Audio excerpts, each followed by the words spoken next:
Hello, everybody. Welcome to our last episode of the journey to my first powerlifting competition. We're just talking about competition day to day, how it went, how I feel, what I learned. First step, the day before, I actually went to check in because I wanted to see the lay of the land, get a feel for the space, ask any questions I had. So check-in consisted the day before of just laying all my equipment out on the table for the judge so that they could make sure that it's all appropriate and that it's not supportive in any way, because this is a raw open competition. None of my apparel can help me complete the lift in any way. And then after that, Tom and I just used the competition racks to do a few lifts to find my rack heights specifically for the competition. So next day, I got there by 7:30 since weigh-ins were starting at 8 a.m. I did eat breakfast. I had a hard-boiled egg and some peanut butter toast before I left, and then I packed another egg and another peanut butter toast to eat after weigh-in. And I'm glad I did eat before I left.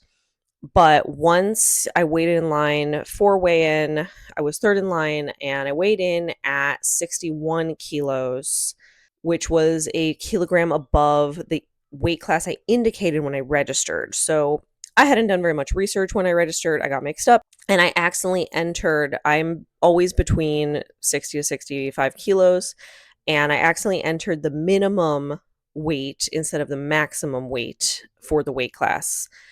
So I thought that I could just weigh in day of and get put in the proper weight class, but it turned out that specifically for this competition, that's not allowed. I had to compete in the weight class that I indicated. So I could still compete, however, I couldn't get any medals. So I hopped on a fan bike and I tried to sweat out a kilogram. I was on that bike for 45 minutes and I managed to lose half a kilo and was getting pretty tired. I did have some more time left before final weigh-in, but I was afraid that if I tried to spend another 30 or 45 minutes on the bike, I would get too exhausted to actually lift well. So I decided to cut it off, complete the competition, just not be able to get any medals, and that was okay with me. I just wanted the experience. I knew there was going to be mistakes and unforeseen events on this first competition day. So I'm glad I did eat because honestly, once I got there, I really didn't want to. I forced myself to eat my second breakfast, but I was a little sad because maybe if I hadn't eaten breakfast before I left, I would have weighed in at 60 kilos instead of above. So after my air bike, I went over to the practice racks, and the first lift up was the squat. So I practiced a few squats, very light, just couple warm-ups at 175, and then I 2 or 3 reps at 200-ish. You don't want to exhaust yourself. So while we were warming up, the lead USA powerlifting judge came in to give us an overview of the competition, review the commands for each of the lifts, the format. So it was 3 heats.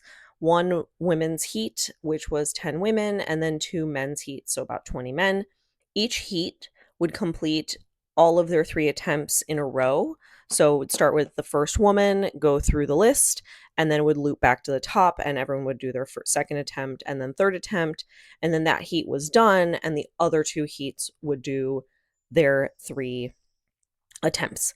While the other heats were happening, I would hang out in the back. I would go out to the front to watch. So the stage is out front, and then all the competitors and the warm-up racks are in the back, and slowly start warming up for the next lift.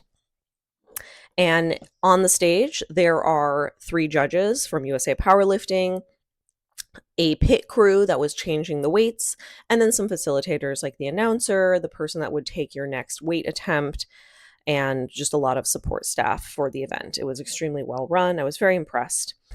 First lift was the squat. So the first squat I racked too early for the first attempt, so that was an invalid lift. But then I hit my second and third squats and actually PR'd my third at 275 pounds, which I had failed the week before. So that was really exciting. I did get a flag from one of the judges on my third squat for my hips not being below my knees from their angle, but the other two judges judged it deep enough, and so I did get that lift. So then after my squats, I went to the back, I warmed up my bench. My first bench attempt, I again wrecked too early. And then the second attempt, so when you unrack and you start the bench, at the bottom of the bench press, you have to wait for the judge to say press. And they're really only supposed to leave you at the bottom for a second. I got left there for 3 seconds and kind of just lost all my momentum and could not push that weight back up. It was very taxing on my low back and core to hold in that position. And so the spotters helped me get the weight back up. And then on my third attempt, honestly, I think I was just too exhausted from having held that weight and just got into my head too much. So I did fail my third bench press as well, but that is okay. My deadlift is my strongest lift. And while I couldn't medal, I definitely did really well, and I would have. I PR'd on my third deadlift at 375 pounds, and I beat the next best female deadlift by 60 pounds in any weight class. So that felt like a win to me. Overall, it was a phenomenal day. Everyone there was so friendly and so helpful to me and Tom since it was our first competition. The energy was super high. There was lots of spectators and support who showed up to cheer. And most importantly, I learned a lot. Moving forward, I definitely need to practice with commands more because those really tripped me up. I need to work on getting my squat lower even when the weight gets really heavy. And then also I learned that adrenaline gains me about 10 pounds on my lifts. And I think on my squat and my deadlift, I probably could have even asked for a higher third attempt and probably made it. So that felt really good. We saw a lot of interesting form on the bench press. A lot of people had a very high arch through the back. And even though your butt is supposed to stay in contact with the bench, a lot of people we saw it lift up and their lifts still counted. So maybe play around with a bigger arch in the back, and that will be helped by using foot blocks. So your feet have to stay completely flat on the ground during a bench press. But for my height, it was really hard for me to get any foot drive in that position. So you can ask for foot blocks. And Tom and I decided not to play around with those because my feet were flat on the ground. But I think if I had tried to use foot blocks, I could have gotten more foot drive, gotten a better arch through the back, and then potentially bench pressed a heavier weight. Deadlift, we saw a lot of lifters with a wider stance, not quite sumo, but somewhere in the middle of a traditional deadlift and a sumo deadlift. And that's to decrease, the lifting distance. So I might play around with that, see if I like it better, and see if it helps me get my deadlift numbers even higher. Thinking ahead, I'm definitely interested in doing another powerlifting competition at the end of this year, but for now, I definitely need a break from powerlifting style training.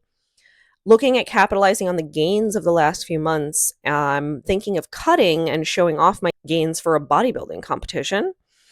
After feeling pretty unmotivated at the end of last year, deciding to do this competition was definitely the shakeup I needed to really renew motivation. And I'm really happy with the strength gains and the noticeable change in my physique that I have accomplished. So stay tuned for video blogs on future competitions and my journey. Shout out to Tom. I definitely could have done it without him. So please subscribe to my channel and follow me and Tom on Instagram for more content. And visit my website to train with me if you're interested in increasing your overall strength as well. Thanks so much for watching my journey. Bye-bye.